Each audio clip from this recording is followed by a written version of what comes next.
Buenas tardes, estudiantes. Mi nombre es Carlina Londoño.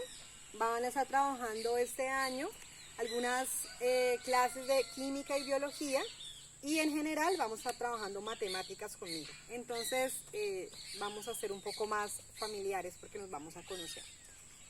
En el video que teníamos en las diapositivas de PowerPoint, hablábamos de la relación entre lo micro, lo que tenemos a nivel pequeñito, que son los átomos y las moléculas, y los objetos o las sustancias que podemos palpar, como este tablero, como estos marcadores, este borrador, la pantalla que ustedes tienen frente a su computador en este momento. Todo eso está compuesto de partículas pequeñitas. Para que esas partículas pequeñitas se unan en determinadas proporciones, necesitamos de una herramienta de la química que se llama estequiometría. La estequiometría básicamente, ¿qué nos dice? Nos habla de la cantidad de sustancia o la cantidad de átomos que deben juntarse entre sí para formar determinado tipo de sustancia. Nos habla de proporciones. No es lo mismo, les voy a poner un ejemplo cotidiano para ustedes. Cuando ustedes consumen agua, no es lo mismo si a esta molécula de agua le añadimos una molécula de oxígeno, deja de ser agua y ahora es agua oxigenada. Estas dos moléculas son diferentes, y no solamente son diferentes porque su fórmula así me lo indique. Acá tengo un átomo de oxígeno, acá tengo dos de oxígeno, sino porque si ustedes se fueran a tomar un vaso de agua oxigenada, en lugar de tomarse un vaso de agua, su garganta, su esófago, su estómago lo sentiría inmediatamente. De pronto algunos de ustedes han tenido la oportunidad de, cuando se cortan o cuando se raspan, que les limpien la herida con agua oxigenada y sale espumita y demás. Bueno, no es lo mismo que si se echaran agua. Entonces, la estequiometría, ¿qué nos permite? Nos permite establecer estas proporciones para que cuando mezclamos determinados elementos obtengamos en realidad el producto, ¿sí? Los reactivos, recuerden, reactivos, productos, obtengamos los productos que estamos requiriendo o que estamos buscando. Para esto nos ayuda la estequiometría. Pero resulta que para nosotros medir o pesar o contar átomos individuales de pronto es un poco difícil. Para eso tenemos una herramienta que ustedes vieron el año pasado, cuando vieron tabla periódica, que es el peso atómico. El peso atómico, ¿sí? El peso atómico nos dice cuánto pesa, ¿cierto? Cuánto pesa determinada cantidad de átomos de una sustancia. Por lo general nosotros, por ejemplo, voy a poner con 3 elementos: el aluminio, el oxígeno y el hidrógeno. En la tabla periódica, ¿qué nos dice el aluminio? Del aluminio nos dice que son 27 gramos por cada mol de aluminio. Del oxígeno, ¿qué nos dice? Que son 16 gramos por cada mol de oxígeno. Y del hidrógeno, ¿qué nos dice? Que es 1 gramo por cada mol de hidrógeno. Ahora, ¿qué significa esto que tenemos acá y que le denominamos mol? ¿Qué es eso? ¿Qué quiere decir eso? Resulta que la mol es una cantidad de sustancia. ¿El mol qué es? Como lo veíamos en el otro video, es una cantidad fija, establecida. ¿Qué es? Para efectos prácticos de cálculo, 6,022 por 10 a la 23. ¿Qué? Entonces pueden ser electrones,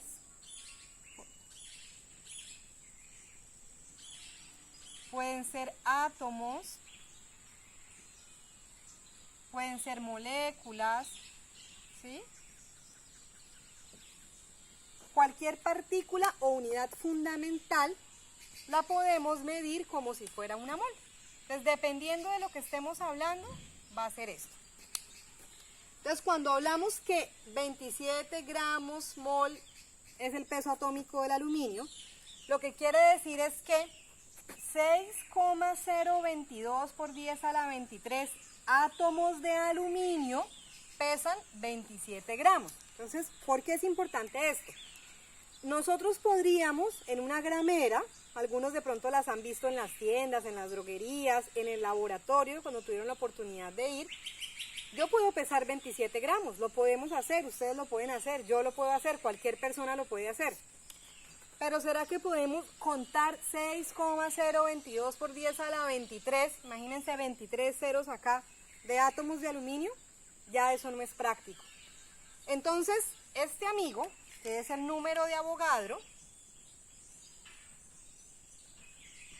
nos permite relacionar cantidades que nosotros podemos medir de manera práctica con cantidades que no podemos medir de manera práctica. Y entonces, cuando vamos al laboratorio a mezclar nuestros reactivos, no nos ponemos a contar átomos que ni siquiera podemos ver, mucho menos coger. Pero sí nos permite esto, conocer las proporciones.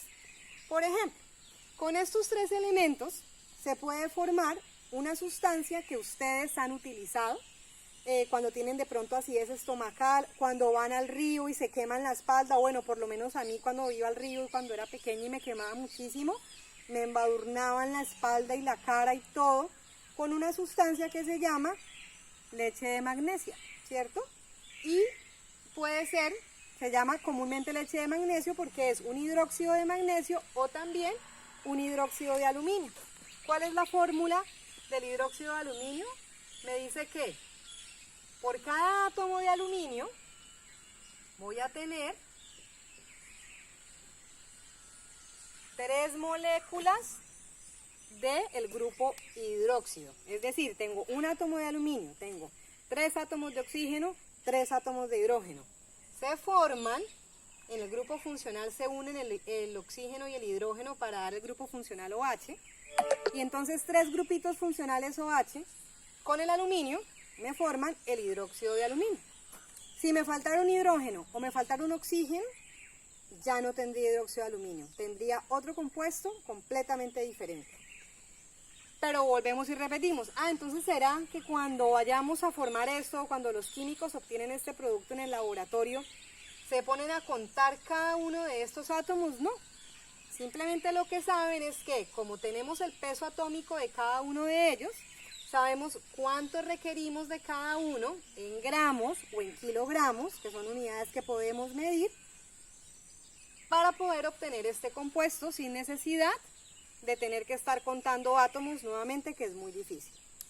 Entonces, ya para resumir, la estequiometría me permite relacionar cantidades que podemos medir como los gramos con cantidades que no podemos medir como lo son la cantidad de partículas fundamentales. Ya hubo gente antes de nosotros que hizo con mucha experimentación, llegó a estos datos y que la práctica nos ha demostrado que han sido válidos. Quedo atento entonces a todas las inquietudes que puedan surgir a partir de esta guía, de esta explicación, y que nos será útil ya pues continuar desarrollando nuestro programa de este año.